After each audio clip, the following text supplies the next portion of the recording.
Have you ever noticed how quickly your mind can convince you that someone is about to leave? A friend takes longer than usual to reply.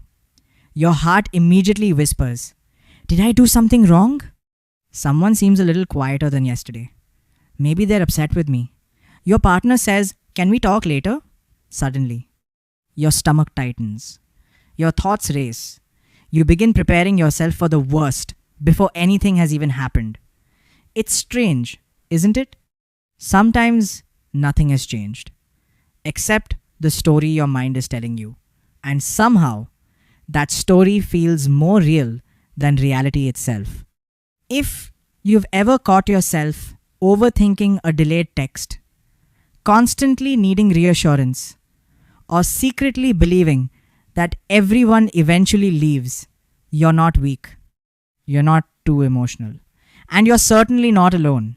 Millions of people quietly live with a fear they rarely admit out loud. The fear that one day, the people they love will stop choosing them. And here's what makes this fear so exhausting. It doesn't wait until relationships end. It shows up while they're still alive. It steals today's peace by convincing you that tomorrow's loss has already begun. So, why does this happen? Why can one unread message, one cancelled plan, or one small change in someone's tone, I feel like the beginning of abandonment? The answer begins long before that text message was ever sent.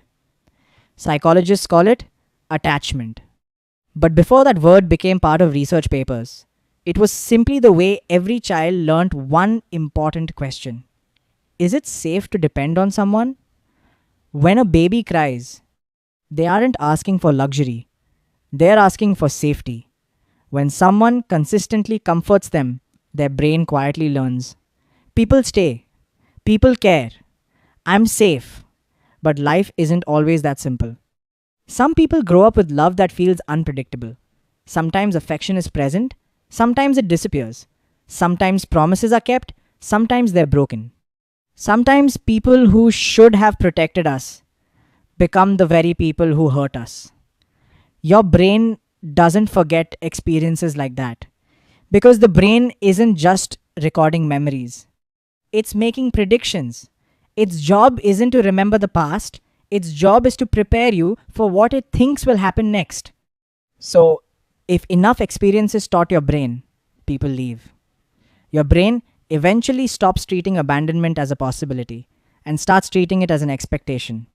That's why one delayed reply can feel so overwhelming. Your mind isn't reacting to one message, it's reacting to years of emotional history.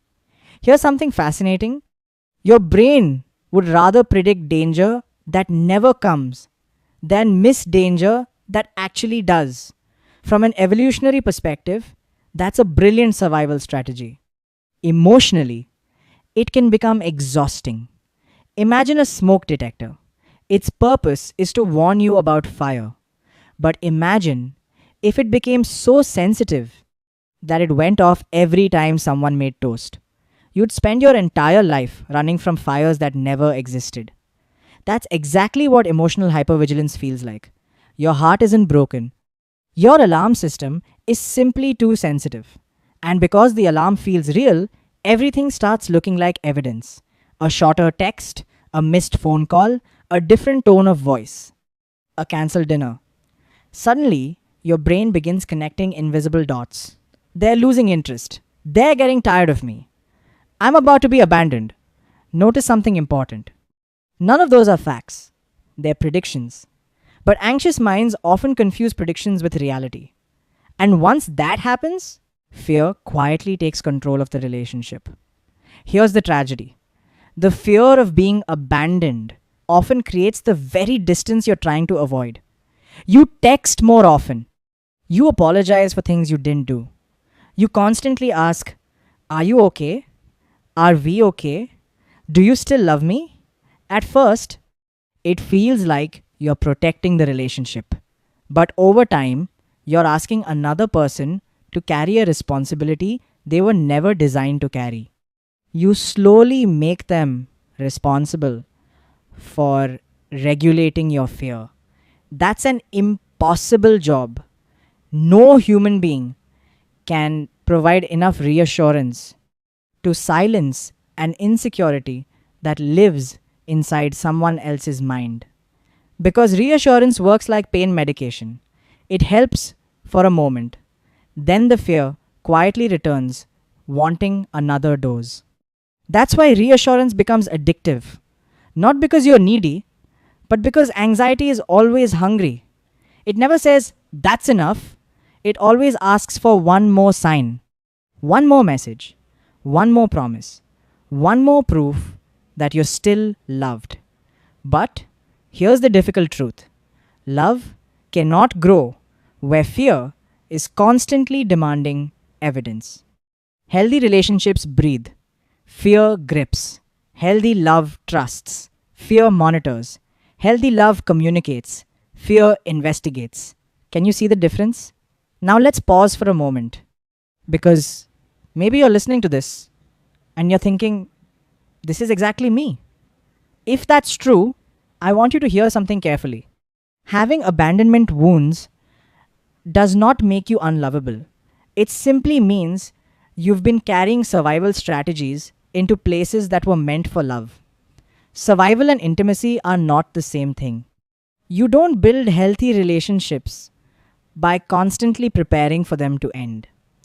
Now, here's where scripture becomes incredibly beautiful.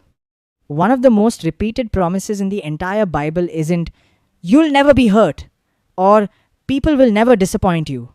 God never promises that. Instead, He promises something much deeper.